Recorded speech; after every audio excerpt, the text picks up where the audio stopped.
des organisations qui composent l'UNSAS.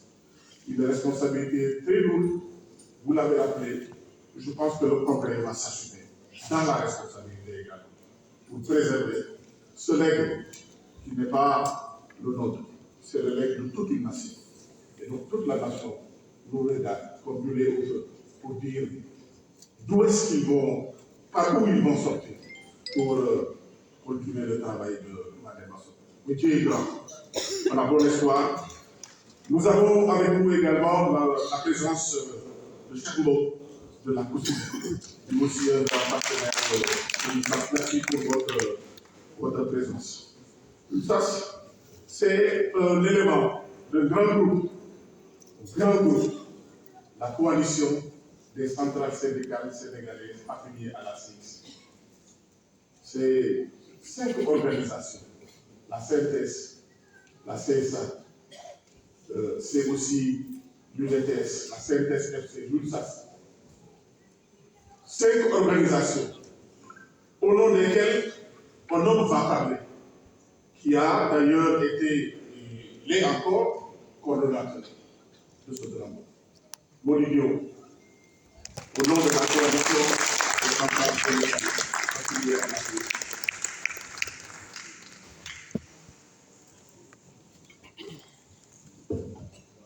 Merci, camarade Mané. La fonction publique, la réforme du service public et du travail, le ministre du Travail. Monsieur le président du Haut Conseil du dialogue social, Madame,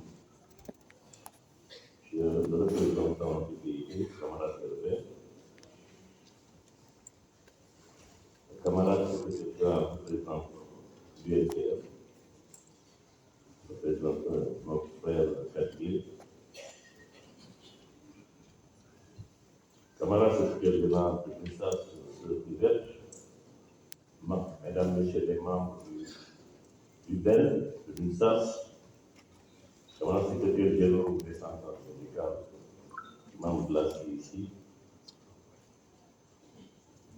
camarade secrétaire général, membre du Front unitaire syndical, madame la présidente du comité des femmes de l'UNSAS, camarade président du comité national des jeunes de l'UNSAS, madame la ministre d'État, madame Innocence Ndiaye, monsieur le ministre, madame le ministre du Travail et les anciens fondateurs de l'UNSAS, que je salue au passage. Je voudrais d'abord remercier la secrétaire générale de l'UNSAS, notre sœur Hubert, et l'ensemble du bureau pour cette invitation à ce 3e congrès de l'UNSAS sur le thème de penser l'autonomie dans la solidarité. Mes chers camarades, c'est avec émotion que je prends la parole à l'occasion de la cérémonie d'ouverture de votre 3e congrès, congrès de l'Union des syndicats autonomes du Sénégal, l'UNSAS. Parce que pour la première fois depuis plus de 40 ans, ces assises se tiennent en l'absence d'un grand nom du syndicalisme sénégalais, africain et mondial. Un camarade qui a donné à cette organisation ses lettres de noblesse. Un camarade dont le nom se confond avec cette organisation qui est l'UNSAS. Un nom qui est synonyme de syndicaliste paysan, combatif, rigoureux, expérimenté. Je me nommais Claude Mademba. Mademba ne vivait que pour le syndicalisme. Il n'était dans son élément que pendant la prise de son charge des revendications des travailleurs et des travailleuses de notre pays, pour de meilleures conditions de vie et de travail.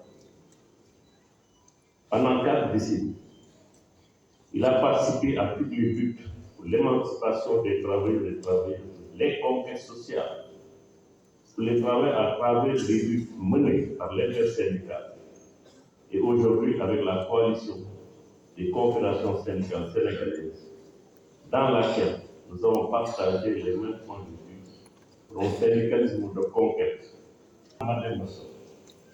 Pendant plus de 30 ans, et partagé avec lui des souvenirs de nos longues négociations contre la dévaluation du franc CFA, contre le plan d'urgence communément appelé plan Sapoulou des années 90 et qui avait comme principal objectif la baisse des salaires. Touche pas à mon salaire. C'est vrai, je n'étais pas secrétaire général de la CNT. J'étais dans les délégations pour le partout Madidjo. À toutes ces négociations, j'étais là. Nous avons aussi partagé des moments de gloire, des moments de tristesse, des moments où seule l'unité et le courage pouvaient nous sortir de l'impasse et l'incertitude. Et j'ai pu mesurer son haut degré d'engagement pour la classe ouvrière sénégalaise, africaine et mondiale. Mademba a été syndicaliste jusqu'à sa mort et a tenu bon jusqu'au dernier souffle.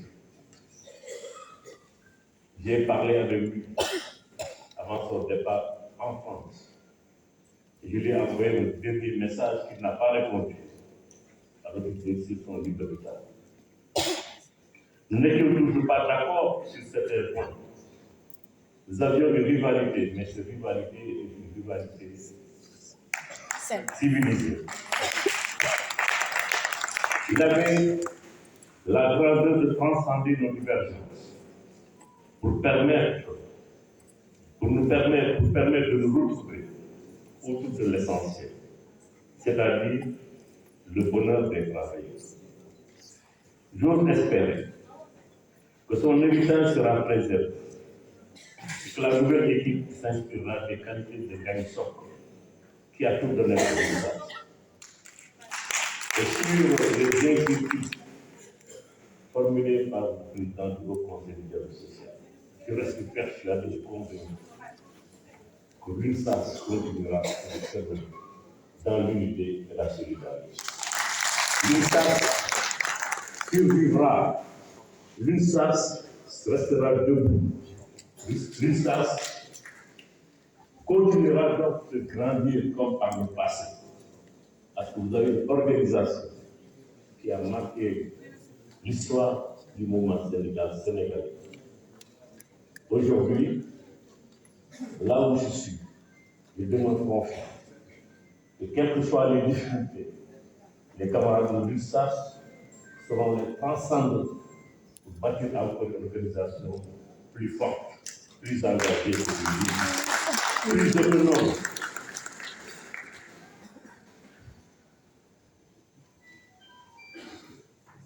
Mais il a su, Mademba Sok, de son vivant, tel un visionnaire, former et construire une relève constituée d'hommes, de femmes, de jeunes, engagés, très dynamiques, dont l'expérience et la maîtrise des sujets d'actualité ont fait à l'UNSAS un avenir humanitaire.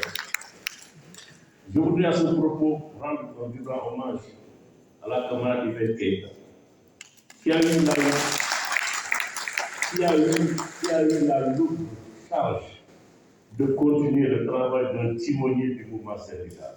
Et elle n'a pas failli. Mais grâce à sa capacité d'écoute, notre camarade Yvette, sa patience, son éducation, sa courtoisie, le respect qu'elle eut à toute personne, mais aussi dans un ton respectueux mais engagé, mais également ferme sur ses positions. Et le respect qu'elle voue à toute personne, elle a su garder intact l'héritage. Merci, camarade. Mes chers camarades, votre congrès, vos assises se déroulent dans un contexte difficile pour le monde du travail, qui fait face à des licenciements massifs de jeunes, à une dégradation permanente du pouvoir d'achat des populations, à cause des hausses des prix, des denrées de première nécessité, de l'électricité et des produits de consommation courante. De plus en plus, l'emploi précaire remplace l'emploi permanent avec des contrats à durée déterminée qui deviennent la règle et des contrats à durée indéterminée l'exception.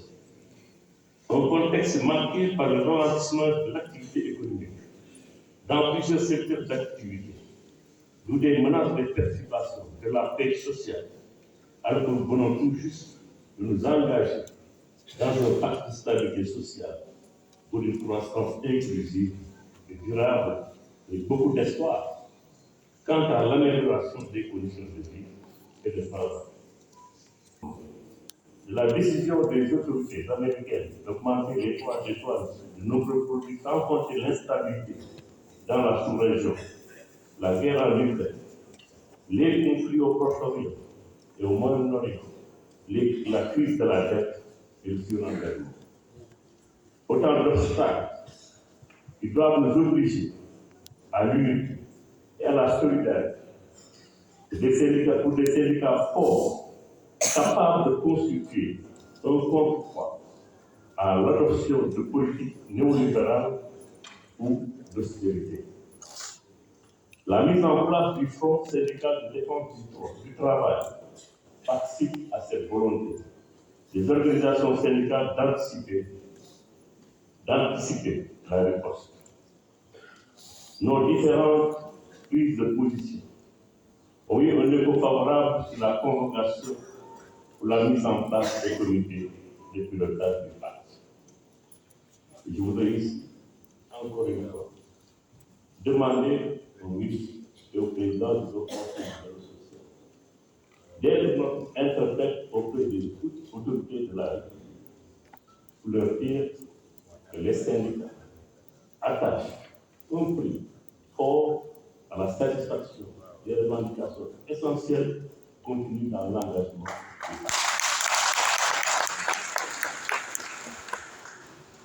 Nous y participons en gardant toujours à l'esprit que le mandat des travailleurs vient que militant pour une stabilité et de respecter les engagements pour de meilleures conditions de vie et de travail de nos militants et de nos militantes.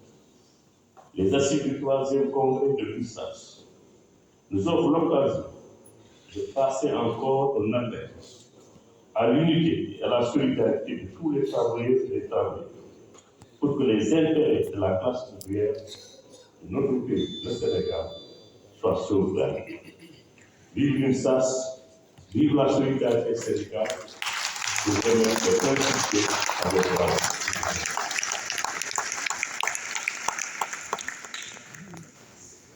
Merci beaucoup, camarade Mody Guillaume. Vous êtes un homme d'expérience, un homme de parcours, un homme qui a vécu et fait l'histoire. Et si vous venez là faire des prédictions, on est forcé de vous croire. Avec vous, espérer et croire fermement que l'USAS va poursuivre sa voie. Vous le faites en même temps en nous signalant qu'il y a des défis majeurs. La crise de la dette, la crise financière, la crise climatique, des défis majeurs, des licenciements dans notre propre pays, des travailleurs qui sont dans le désordre. Et que face à ces défis, la seule obligation que nous avons, c'est de se battre dans l'unité et dans la solidarité. Merci pour ce message. Et bien entendu, nous signalons également la présence parmi nous du camarade Moussa Sissoko, secrétaire général de la FGTS-B. Et nous allons cette fois-ci, c'est aussi ça la tradition dans un congrès, dans un rassemblement comme celui-là, la personne morale s'adresse toujours au congrès, donne sa réflexion au congrès, offre ses émotions au congrès et impulse le congrès dans sa mission de renouvellement, de retrouvailles, de fraternité.